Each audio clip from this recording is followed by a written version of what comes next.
সকলোকে শুভ সন্ধিয়া জনাই আজি সন্ধিয়াৰ কেইটামান গুৰুত্বপূৰ্ণ খবৰ আপোনালোকলৈ লৈ আহিছোঁ। আপোনালোকে ভিডিঅ'টো শেষৰলৈকে চাব বুলি আশা কৰিলোঁ। আজি হৈছে 27 জুন। 27 জুনৰ সন্ধিয়া খবৰকেইটা চাই আপোনালোকৰ মন্তব্য কমেণ্টৰ জৰিয়তে জনাবলৈ নাপাহৰিব। আৰু এইখিনিতে সদায় কোৱাৰ দৰে চেনেলটোলৈ আপোনালোক যিসকল নতুনকৈ আহিছে চেনেলটো ছাবস্ক্ৰাইব কৰাৰ লগতে কাষতে থকা বেল আইকনটো প্ৰেছ কৰি অল কৰি থ'ব, যাতে নতুন এটা ভিডিঅ' দিয়াৰ লগে লগে আপোনালোকে আগতীয়াকৈ চাবলৈ পায়। ভিডিঅ'টো ভাল পালে লাইক এটা কৰি দিব আৰু শ্বেয়াৰ কৰি দিব। তেতিয়া প্ৰথমটো খবৰ যদি আমি চাওঁ, যোগী ঘোপাৰ ভৈৰৱ চোৰা সংৰক্ষিত বনাঞ্চলৰ পুনৰ বেদখল। এতিয়া মাননীয় মুখ্যমন্ত্ৰী মহোদয় এই যি বেদখল মুক্ত কৰাৰ পক্ষত যি তেওঁ সেইখিনি কথা কৈ আছে যে উচ্ছেদ প্ৰক্ৰিয়া সেইখিনি কৰা হ'ব। আৰু এই যিসমূহ উল্লেখ কৰি থকাৰ সময়তে বা উচ্ছেদ কৰি থকাৰ সময়তে যোগী ঘোপাৰ ভৈৰৱ চোৰা সংৰক্ষিত বনাঞ্চলত পুনৰ কি কৰা হৈছে, বেদখল কৰিছে। এতিয়া স্থানীয় যিসকল লোক আছে তেওঁলোকে সেইখিনি দেখাইছে আৰু এতিয়া তেওঁলোকক সেইখিনি সোধপোছ কৰি থকা গৈছে। তো আগন্তুক সময়ত নিশ্চয় এই যি যোগী ঘোপা ভৈৰৱ চোৰা তো সংৰক্ষিত বনাঞ্চলত উচ্ছেদ প্ৰক্ৰিয়া চলিব বুলি সকলোৱে এতিয়া আশা কৰিছে। কাৰণ কেলে স্থানীয় লোকসকলে কৈছে যে এওঁলোক অবৈধভাৱে আহিছে, পুনৰ এইখিনি বেদখল কৰা দেখা গৈছে। আৰু এতিয়া ইতিমধ্যে মাননীয় মুখ্যমন্ত্ৰী মহোদয়ে তেওঁ কৈয়ে দিছে যে বেদখল যোনে কৰি থাকিব, চৰকাৰী মাটিৰ এজেঞ্চি হ'লেও আমি সেইখিনি উচ্ছেদ কৰিমেই। যোৱাটো সময়ছোৱাত 1.5 লাখ বিঘা ভূমিত আমি উচ্ছেদ কৰিলোঁ। আগন্তুক সময়ত প্ৰায় 4 পৰা 5 লাখ বিঘা মাটিত উচ্ছেদ কৰিবলৈ আমি সেইখিনি চেষ্টা কৰিম। নেক্সট খবৰ যদি চাওঁ, এক ভয়ংকৰ কুটাঘাতৰ পৰা ৰক্ষা পৰিল তিনিচুকীয়া জিলা। এতিয়া আলফা সদস্যক আটক কৰিছে। তো তেওঁলোকৰ পৰা বহুতো সেইখিনি অস্ত্ৰ সা সামগ্ৰী তেওঁলোকৰ পৰা উদ্ধাৰ কৰা হৈছে। তো এতিয়া এক প্ৰকাৰে ক'বলৈ গ'লে তেওঁলোকে যি নেকি কৰিম বুলি আহিছিলে বা এনেকুৱা ধৰণৰ এইবিলাক মৰণাস্ত্ৰ লৈ ঘূৰি ফুৰিছিলে। তো এতিয়া এক প্ৰকাৰৰ ভয়ংকৰ কুটাঘাতৰ পৰা ৰক্ষা পৰিল তিনিচুকীয়াৰ জিলা। তো এই যি পদক্ষেপ আৰক্ষীসকলে তেনেদৰে তেওঁলোকে সেইখিনি তেওঁলোকক কৰায়ত্ব কৰে। তো আৰক্ষী পদক্ষেপ হ'ব আদৰণীয় পদক্ষেপ। তো আৰক্ষীয়ে এই ক্ষেত্ৰত বিশেষকৈ গুৰুত্ব ভূমিকা লৈ আছে আৰু বিশেষকৈ এই এনেকুৱা ধৰণৰ কাৰ্যবিলাকত যিসকল জড়িত হৈ থাকে তেওঁলোককতো ধৰিয়ে থকা গৈছে। দিনে আমি সেইখিনি খবৰবিলাক চাওঁ। নেক্সটটো খবৰ যদি চাওঁ, 3দিনীয়া চৰকাৰী কাৰ্যসূচীলে চেচেলছলৈ ৰাওনা মোদী। তেওঁ প্ৰধানমন্ত্ৰী নৰেন্দ্ৰ মোদী ডাঙৰীয়া হয় 3দিনীয়া চৰকাৰী কাৰ্যসূচীৰে চেচেলছলৈ ৰাওনা প্ৰধানমন্ত্ৰী ডাঙৰীয়া।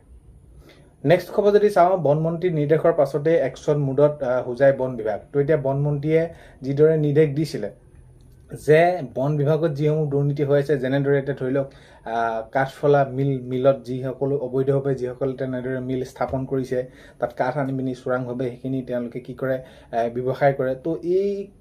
তো ইয়াক লৈ যিহেতু কঠোৰ পদক্ষেপ তেওঁলোকে সেইখিনি ঘোষণা কৰিছিলে তেওঁলোকৰ ফালৰ পৰা। তো এতিয়া বনমন্ত্ৰীৰ নিৰ্দেশৰ পাছতে একশ্যন মুডত হোজাই বন বিভাগত দেখা গ'ল। এতিয়া যি অবৈধভাৱে এনেদৰে জড়িত হৈ আছিল তেওঁলোকক সেইখিনি ধৰা দেখা গৈছে। নেক্সট খবৰ যদি চাওঁ, ক্ৰমে স্বাভাৱিক হৰমুজ প্ৰণালীৰ পৰিস্থিতি। যিহেতু এতিয়া যি হৰমুজ প্ৰণালী যি এনেকুৱা ধৰণৰ এটা পৰিৱেশ সৃষ্টি হৈ আছিলে, যাৰ বাবে আমাক পেট্ৰল, ডিজেল, ইন্ধন এই সকলো সা সামগ্ৰীবোৰ বহুত বেছি দাম হৈছিলে। তো ইয়াক লৈ প্ৰতিবাদো হৈছিলে মাজে সময়ে। আৰু এইখিনি ক্ষেত্ৰত এতিয়া মাননীয় মুখ্যমন্ত্ৰী মহোদয়ে জনাইছিলে যে যদি এই যি হৰমুজ প্ৰণালী সকলোখিনি যদি আকৌ আগৰ দৰে ঘূৰি আহে, তেনেহ'লে নিশ্চয় আকৌ সেই মূল্য বৃদ্ধিক লৈ এতিয়া যিসকলে দাবী কৰি আছে বা এই যি মূল্য বৃদ্ধি এইখিনি নিশ্চয় আগৰ সেই নিৰ্দিষ্ট যি মূল্য আছিলে তালৈকে ঘূৰি যাব বুলি সেইখিনি জনাইছে। এতিয়া ক্ৰমে স্বাভাৱিক হৰমুজ প্ৰণালীৰ পৰিস্থিতি এতিয়া দেখা গৈছে। নেক্সট খবৰ যদি চাওঁ, ৰাজ্যত ভুৱা চিকিৎসকৰ বিৰুদ্ধে কঠোৰ প্ৰশাসন। তো এতিয়া আমি কি কৰোঁ, চিকিৎসকক ভগৱান বুলি মানো। তো এতিয়া নিৰ্দিষ্ট আমাৰ যদি আমি যদি চাওঁ, কিছুমান সময়ত আমাৰ বেমাৰ আজাৰ এইবিলাক নেকি দেখুৱাবলৈ যাওঁ, তো এই এনেকুৱা ধৰণৰ ভুৱা চিকিৎসকে কি কৰিব, আপোনাক অন্য পথে গাইডলাইন এটা দিব, আপুনি এইটো কৰিব লাগিব সেইটো কৰিব লাগিব, যাৰ ফলত মৃত্যু পৰ্যন্ত হয়গৈ। তো এতিয়া এই যি ভুৱা চিকিৎসকৰ বিৰুদ্ধে সেইখিনি কঠোৰ প্ৰশাসন আৰু বিভিন্ন ঠাইত তেনেদৰে সেই যি চিকিৎসকসকল আছে তেওঁলোকে বহুতখিনি কৰায়ত্ব কৰাও দেখা গৈছে। নেক্সটটো খবৰ যদি চাওঁ, ফেনে ফুটুকাৰে বাঢ়িছে দিখৌ নৈৰ জলস্তৰ। তো এতিয়া হয়, যিহেতু ধাৰাসাৰ এতিয়া বৰষুণ হৈ আছে, বৰষুণৰ ফলত এতিয়া কি হৈছে, নৈ পানীবিলাক তো তেনেদৰে বৃদ্ধি হৈছে আৰু এই যি বঢ়াৰ ফলত বহুত ঠাইত ক্ষতিসাধন হ'ল। আপোনালোকে গম পায় শেহতীয়াকৈ লখিমপুৰত কিটো এটা পৰিস্থিতি হ'ল। আৰু এতিয়া আজি যদি আমি চাওঁ তেনেহ'লে ফেনে ফুটুকাৰে বাঢ়িছে দিখৌ নৈৰ জলস্তৰ। নেক্সটটো খবৰ যদি চাওঁ, নগাঁৱৰ কঠীয়াতলিত বেঙত বন্যহস্তীৰ উপদ্ৰৱ। তো হয়, এতিয়া বন্যহস্তী যিহেতু এতিয়া থাকিবলৈতো ঠাই লাগিব, তেওঁলোক খাবলৈতো সেই বন্যহস্তীক লাগিব কিবা এটা নিশ্চয়। তো এতিয়া নগাঁৱৰ যি কঠীয়াতলিৰ বেঙত যি বন্যহস্তী উপদ্ৰৱ, এতিয়া কি হৈছে, কিছুমানৰ ভঁৰাল ভাঙিছে, কিছুমানৰ ঘৰ ভাঙিছে। তো এনেকুৱা ধৰণৰ এটা পৰিৱেশ সৃষ্টি হৈছে। নেক্সট খবৰ যদি চাওঁ জুলাইৰ পৰা বাজেট অধিৱেশন যিহেতু মাননীয় মুখ্যমন্ত্ৰী মহোদয়ে জনাইছে যে 6 জুলাইৰ পৰা সেইখিনি বাজেট অধিৱেশন অনুষ্ঠিত হ'ব আৰু এবাৰ 2026-27 বৰ্ষৰ বাবে বাজেট সেইখিনি ৰূপায়ণ কৰা হ'ব। নেক্সট খবৰ যদি চাওঁ চৰকাৰী ঘৰ এতিয়া বহুতে সুধি আছিলে চৰকাৰী ঘৰ কোনসকলে পাব আপোনালোকে এটা আপোনালোকক মই আগৰ ভিডিঅ'বিলাকত প্ৰত্যেকটো ভিডিঅ'তে প্ৰায় কোৱা বুলি ক'লেও ভুল কোৱা নহ'ব যে আপোনালোকে যিসকলে জিঅ'টেক কৰিছিলে জিঅ'টেক কৰাৰ পিছত আপোনালোকৰ যা নেকি আকৌ নাম আহিলে নাম হোৱাৰ পিছত আপোনালোকে আকৌ যা নেকি সেই যি ডকুমেণ্ট আপোনালোকে ছাবমিট কৰিলে আপোনালোকক আকৌ জিঅ'টেক কৰি নিলে আপোনালোকে চৰকাৰী ঘৰ পাবলৈ গৈ আছে। নেক্সট খবৰ যদি চাওঁ ঢকুৱাখানা খণ্ড প্ৰাথমিক শিক্ষা বিষয়া কাৰ্যালয়ত অনিয়ম তো হয় ইউডাই স্কুল যি এখন স্কুল আছিলে সেই স্কুলখন বন্ধই হ'ল বিদ্যালয় বন্ধ হোৱাৰ পাছতো এতিয়া নতুনকৈ যি প্ৰতিষ্ঠা কৰিছে সেই পুৰণি বিদ্যালয় ইউডাই স্কুল ব্যৱহাৰ কৰি যি সা সুবিধা আছে সেইখিনি লাভ কৰিছে কিন্তু এইটো এটা আইনমতে দণ্ডনীয় কাম। নেক্সট খবৰ যদি চাওঁ জয়সাগৰ পুখুৰীৰ প্ৰতি সংশ্লিষ্ট বিভাগৰ অৱহেলা কিয় এইটো এটা সকলোখিনি তেওঁলোকৰ মাজত এটা প্ৰশ্ন কৰিছে প্ৰতিজন সচেতন নাগৰিকৰ মনত প্ৰশ্ন যে জয়সাগৰ পুখুৰী এতিয়া আমি যদি চাওঁ বেলেগ অন্য ৰাজ্যত এই যদি হোৱা হ'লে এই পুৰণি কীৰ্তিচিহ্নবিলাক বহুত বেছি জাকত জিলিকা কৰিলেহেঁতেন তেনেহ'লে তাত কি হ'লহেঁতেন তালৈ কি হ'ল বিদেশৰ পৰা পৰ্যটক আহিলেহেঁতেন তো এতিয়া এই যি আমাৰ জয়সাগৰ পুখুৰী জয়সাগৰ প্ৰতি এতিয়া সংশ্লিষ্ট বিভাগৰ অৱহেলা কিয় এইটো এটা ডাঙৰ প্ৰশ্নপত্ৰ।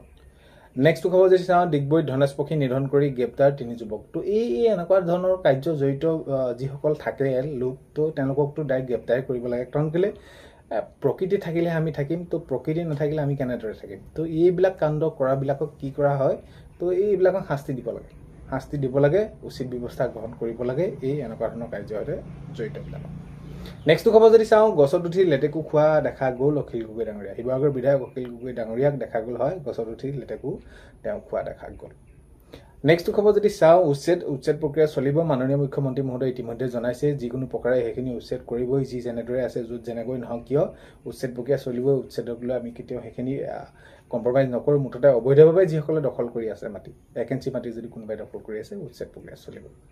তো আজি 27 জুনৰ সন্ধিয়া খবৰ এইকেইটা আপোনালোকক জনালোঁ ভিডিঅ'টো আপোনালোকে শেষলৈকে চাই থকাৰ বাবে বহুতেই বেছি ধন্যবাদ। এইখিনিতে আপোনালোকক এটা সেয়াই ভিডিঅ' প্ৰথমতে কোৱাৰ দৰে অনুৰোধ কৰিম চেনেলটোলৈ আপোনালোক যিসকল নতুনকৈ আহিছে চেনেলটো ছাবস্ক্ৰাইব কৰাৰ লগতে কাষত থকা বেল আইকনটো প্ৰেছ কৰি অল কৰি থ'ব যাতে নতুন এটা ভিডিঅ' দিয়াৰ লগে লগে আপোনালোকে আগতীয়াকৈ চাবলৈ পায়।